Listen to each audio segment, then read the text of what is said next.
Thank you. Shri Imtiaz Jaleel जी।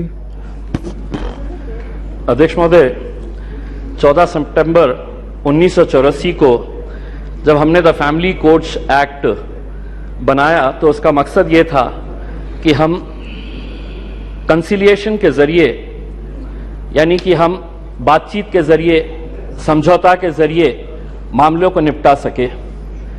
ये act 1984 में बनाया गया था। आज तकरीबन 40 साल के बाद अगर हम सब ये सवाल करें अपने आप से कि क्या ये एक्ट बनने के बाद हमने इस एक्ट के जरिए फैमिली कोर्ट में जितने भी मामले आए हैं उनको इंसाफ दिलाने के अंदर हम कामयाब हुए हैं, तो दुर्भाग्यवश मैं ये कहना चाहूंगा कि हमारा जवाब नहीं होगा। वरना आज 40 साल के बाद करीब 12 लाख जो फैमिली कोर्ट के मैटर्स है वो अदालतों के अंदर इंसाफ का इंतजार नहीं कर रहे होते। एक्ट बनाना बहुत आसान है, लेकिन एक्ट बनाने के बाद उसका इम्प्लीमेंटेशन हो रहा है या नहीं हो रहा है, ये भी इस सदन की जिम्मेदारी है कि इसके ऊपर नजर रखना। वरना एक्ट तो बन गया, लेकिन आज क्या वजह है कि इस 130 करोड़ की आबादी वाले देश के अंदर महज 715 फैमिली कोर्ट चलाए जा रहे हैं। मैं फैमिली कोर्ट का मकसद, मंत्री जी, मैं आपका ध्यान इस बात के ऊपर आकर्षित करना चाहूंगा। अध्यक्ष महोदय, फैमिली कोर्ट्स का मतलब सिर्फ ये नहीं है कि पति पत्नियों का विवाद, कि बच्चा किसके कब्जे में जाएगा, बच्ची किसके कब्जे में जाएगी, एलिमनी की अमाउंट कितनी होगी, कब दी जाएगी, कैसे दी जाएगी, घर किसके कब्जे में जाएगा, किसके हिस्से में जाएगा। फैमिली कोर्ट्स का मतलब हम सिर्फ यही समझते हैं, और बहुत सारे जितने भी सम्मानीय सदस्यों ने कहा है, इन्हीं का उदाहरण दिया है।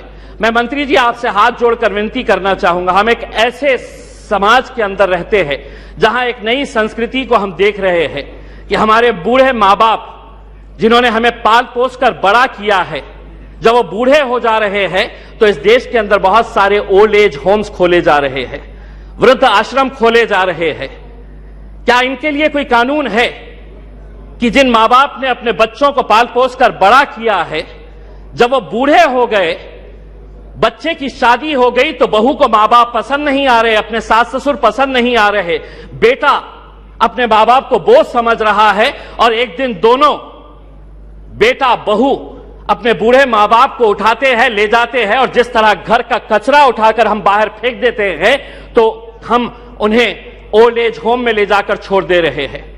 मैं तमाम सदस्यों से हाथ जोड़कर विनती करना चाहूंगा, मैं भी दिवाली के वक्त औरंगाबाद के मेरे चुनावी क्षेत्र के वो एक ओल्ड एज होम में गया था।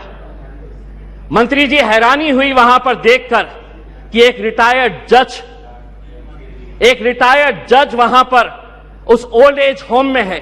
मुझे यकीन नहीं हुआ जब मैंने उसका नाम सुना कि उसके बेटे, इतना बड़ा घर है, ऐसा नहीं है कि बहुत गरीब है कि अब मां बाप को पाल नहीं सकते हैं, लेकिन एक रिटायर्ड जज भी उस ओल्ड एज होम में जब हमने देखे तो तब समझ में आया कि ये समाज कहां जा रहा है करके।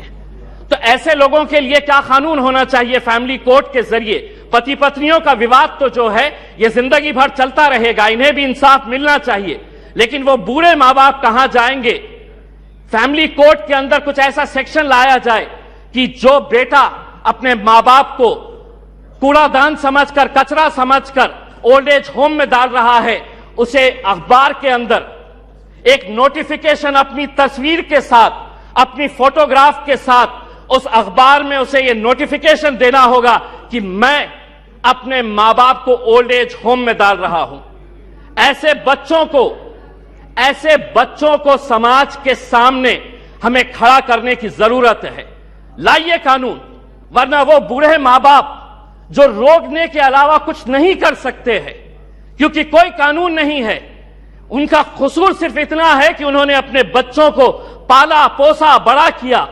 पूना में किसी ओल्ड एज होम के अंदर जाइए, ज्यादातर वो परिवार के बूढ़े मां बाप मिलेंगे कि जिनके बच्चे इंजीनियर हो गए, इंजीनियर होने के बाद वो यूएस में पैसा कमाने के लिए गए, पैसा कमा रहे हैं, लेकिन मां बाप के लिए एक कमरे का घर नहीं है तो ओल्ड एज होम में लेकर जाकर छोड़े। ये एक संस्कृति हम डेवलप कर रहे हैं। फैमिली कोर्ट्स के जरिए मैं मंत्री जी आपसे यह अनुरोध करना चाहूंगा कि आप कुछ ऐसा कानून इन लोगों के लिए भी लेकर आइए जो बच्चे अपने मां बाप को आज यहां पर ले जाकर छोड़ रहे हैं। मैं मंत्री जी आपसे एक सवाल करना चाहूंगा। अदालतें तो बन जाएगी, फैमिली कोर्ट्स का ये जो आप अमेंडमेंट लेकर आ रहे हैं ये सिर्फ हिमाचल प्रदेश और नागालैंड से ताल्लुक है। बहुत सारे जितने भी सम्मानीय सदस्य हैं उन्होंने यही कहा है कि justice delayed is justice denied. Nagaland का एक्ट कब बना था? नागालैंड का एक्ट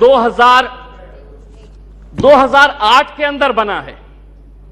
अगर यहीं पे अगर हम इतना डिले कर रहे हैं कि पुराने फैसले जो विदाउट पार्लियामेंट के पास किए गए हैं, आज अगर इतने सालों के बाद हम ये अमेंडमेंट लेकर आ रहे हैं कि नागालैंड के 2008 के बाद जितने भी जजेस ने फैसले दिए हैं रेट्रोस्पेक्टिव इफेक्ट से हम इसको आज के दिन पास कर रहे हैं, यानी कि गलती अगर हमारे पास से ही हो रही है तो हम उन अदालतों से कैसे इंसाफ की गुहार लगाएंगे।